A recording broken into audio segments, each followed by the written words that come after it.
اعوذ باللہ من الشیطان الرجیم بسم اللہ الرحمن الرحیم رب اشرح لی صدری ویسر لی امری واحلل عقدۃ من لسانی یفقہوا قولی۔ ریاض الصالحین دوسرا حصہ۔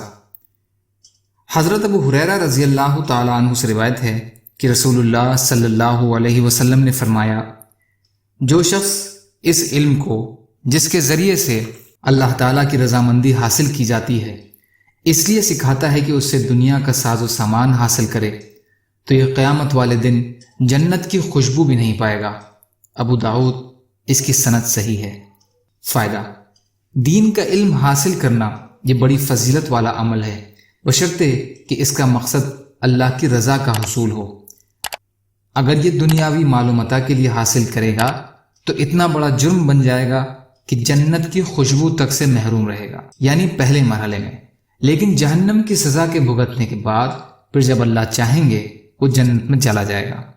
ایسی چیزوں کا بیان جن کی بابت دکھاوے کا وہم ہو لیکن حقیقت میں وہ دکھاوا نہ ہو۔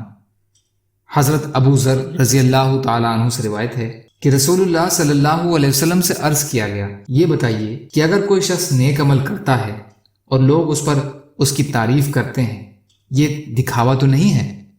آپ صلی اللہ علیہ وسلم نے فرمایا، یہ مومن کے لیے پیش کیے خوشخبری ہے۔ مسلم شریف۔ فائدہ: مطلب یہ ہے کہ انسان کی اپنی نیت دکھاوے کی نہ ہو تو پھر لوگ اس کے کسی عمل یا اعمال پر اس کی تعریف کریں تو کوئی خطرے والی بات نہیں ہے، بلکہ یہ اس کے حق میں ایک خوشخبری ہے جو آخرت سے پہلے ہی اسے دنیا میں دے دی گئی ہے۔ یہ لوگوں کی زبان اس کے لیے اللہ کا اعلان ہے اور یہ ایک گواہی اور قبولیت کی دلیل ہے۔ اللہ تعالی ہم سب کو ریاکاری سے اور دکھاوے سے بچنے کی توفیق عطا فرمائے۔ یا اللہ ہمارے کام میں اخلاص و خلوص پیدا کر دیجیے۔ یا اللہ ہم سب پر رحم فرمائیے، کرم فرمائیے اور عزت اور عافیت کی زندگی عطا فرما دیجیے۔ یا اللہ مظلوموں کی مدد فرمائیے۔ یا اللہ ہم سب کو اپنی استطاعت کے بقدر اپنا حق ادا کرنے والا بنا دیجیے۔ یا اللہ سچی توبہ کی توفیق عطا فرما دیجیے۔ سبحان اللہ و بحمدہ، سبحانک اللہم و بحمدک، اشہد ان لا الہ الا انت، استغفرک و اتوب الیک۔